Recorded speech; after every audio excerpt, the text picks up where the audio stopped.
Okay, good afternoon, everyone. My name is Kimberly Sims, and I'm giving you my reflection on Chapters 12, Engaging Teachers and Students in Learning and Self-Reflections. Okay, so in this particular chapter, it talked a lot about digital portfolios as well as student participation systems. All right, so what I wanted to show everyone is a sample of student response systems by eInstruction. So I'm just going to simply go to the CPS. This is a student participation system that my school actually utilized when I first got there. If you can see, there's a way for teachers to prepare, such as their classes as well as their students. Because I've used this for about 4 years. I have several different students on there, as well as this was from this past year. As you can tell, once I click on them, sorry about that. Once you click on it, you can enter or input the students that you have within that section.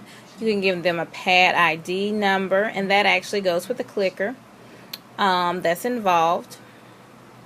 And from here, once you've prepared your classes and your students, you can create new ones. If you have a new student to enter, you can include that. Delete, you can print this off. You can actually import and export students.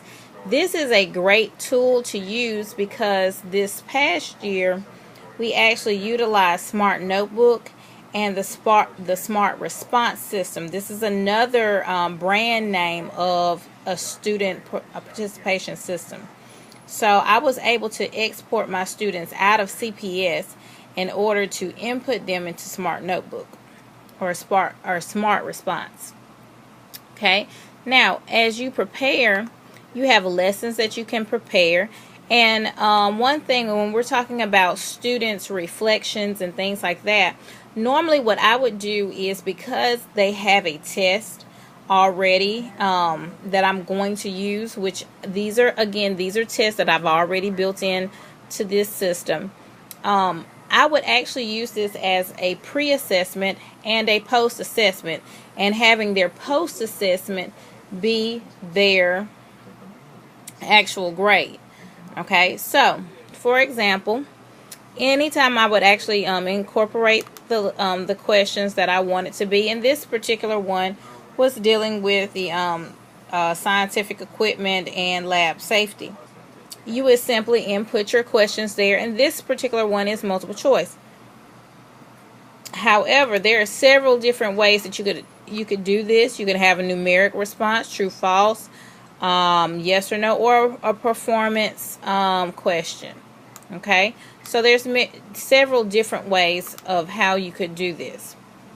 All right, now when you get finished, you just simply save it, and then you would close it out.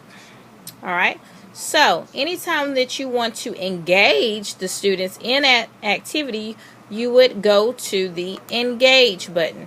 Now, if you can, I don't know if you can tell, let me try to move in closely, but if you can see here, I actually have the Alabama Course of Study standards on here, and I just title my tests as those. So therefore, it would be easier for me to actually link what they have done to the standard in an easier way.